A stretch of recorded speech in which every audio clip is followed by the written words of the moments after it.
Alors que tout le monde parle de bull run, il y a plusieurs signaux très intéressants qui apparaissent sur le marché. La Fed continue d'injecter de la liquidité, les altcoins IA repartent à la hausse, le Total 3 il repart à la hausse, mais est-ce réellement le début d'une nouvelle jambe haussière ou simplement un piège avant un retracement?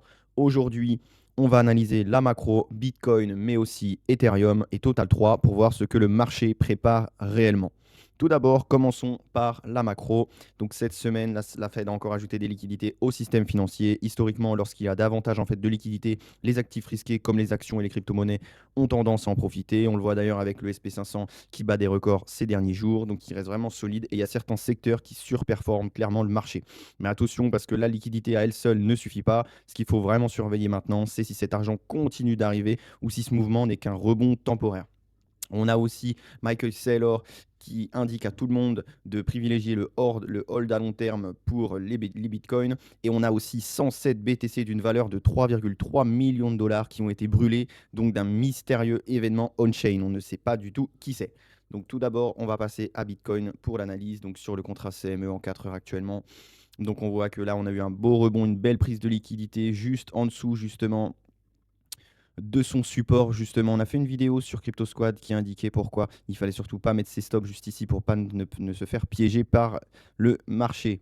Donc là, on a actuellement une clôture au-dessus en fait du support au niveau du daily open, au niveau des 74 105. Pour le moment, la structure reste fragile, hein. Il faudrait idéalement avoir en fait une clôture au-dessus du PDH et surtout idéalement en fait voir une réintégration du range ici. Voilà, plus particulièrement dans cette zone au-dessus du PWL au niveau des 76 000, où là il nous faudrait une belle clôture au-dessus, ça nous indiquerait une réintégration du range. Donc voilà les niveaux clés sur Bitcoin. Ensuite, nous allons passer directement à Ethereum. Donc sur Ethereum, voilà. Donc pareil, là on a eu une sortie de range également. Donc, pour le moment, justement, on est en train de retester la borne basse, hein. On a ici, on a une grosse prise de liquidité sortie du range qui était jusqu'ici. Hop, voilà. Et donc là, on voit que justement le prix a tendance à vouloir recasser de nouveau le range, mais c'est ça qu'il faut surveiller. Est-ce que justement on va clôturer au-dessus du PDH, donc ce qui serait bien, ce qui voudrait dire qu'on irait chercher de la liquidité au niveau du nord. Donc, par exemple, ici, au niveau des 2080, on a une bonne poche de liquidité et un VG à combler. Donc, ça peut être des niveaux très intéressants.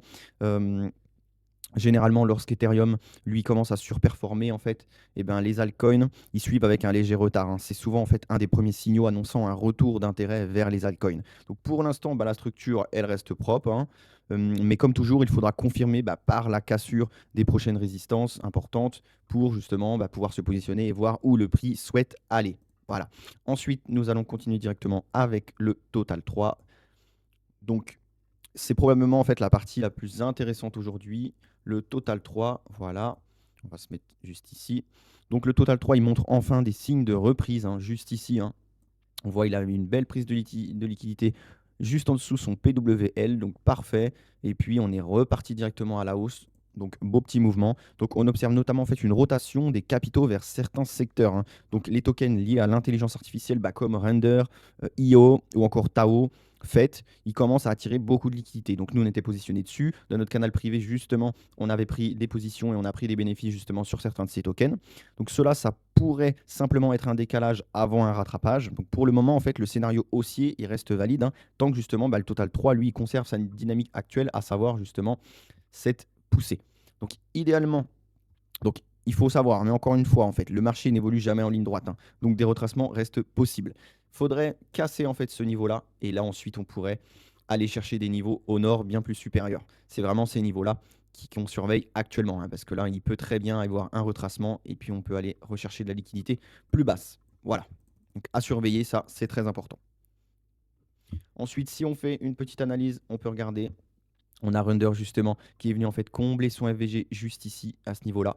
Voilà, donc là il pourrait très bien en fait y avoir une continuation haussière. Et si on arrive à casser en fait ces niveaux-là, juste ici, là on pourrait justement aller rechercher de la liquidité bien plus au nord. Et là ça voudrait dire que justement bah, certains tokens IA repartiraient fortement. On a eu le fait également. Le fait, on a une très belle explosion. On voit que là on va sûrement revenir retracer un petit peu sur cette zone-là pour combler notre FVG juste ici. Voilà, à ce niveau-là. Et ensuite, certainement, pourquoi pas une continuation haussière si on casse bien ces niveaux juste ici. Voilà, donc ça, à surveiller pour le moment. De toute façon, on fait des analyses quotidiennement sur notre chaîne Crypto Squad. Donc, Pour résumer, la liquidité, elle continue de soutenir les marchés actuellement. Le Bitcoin, lui, il reste globalement solide, hein. On voit clairement que justement, ici, on a des zones de liquidité à aller chercher, hein. Au niveau des 75 000, on a pas mal de zones de liquidité sur Bitcoin qui sont en train de s'accumuler, hein. Voilà, là, ces derniers temps, en 4 heures, on a quand même eu 21 millions de longues. Là, en 1 heure, 21 millions de longues de liquidés. Donc, le marché peut potentiellement vouloir aller chercher des niveaux supérieurs de prix. Donc, Ethereum, lui, pour le moment, il commence à montrer de la force, hein, mais les altcoins IA, ils attirent actuellement les capitaux. Donc, attention à ne pas tomber dans le FOMO. On a sorti une vidéo d'ailleurs sur les émotions sur notre chaîne Crypto Squad. Donc, le meilleur trade, c'est souvent celui que l'on prépare à l'avance et pas celui qu'on poursuit après une hausse de 20%. Voilà. Et si cette analyse vous a aidé, pensez à vous abonner, liker la vidéo et rejoindre notre Telegram Crypto Squad pour recevoir toutes nos analyses et actualités crypto en temps réel. À très vite pour la prochaine analyse.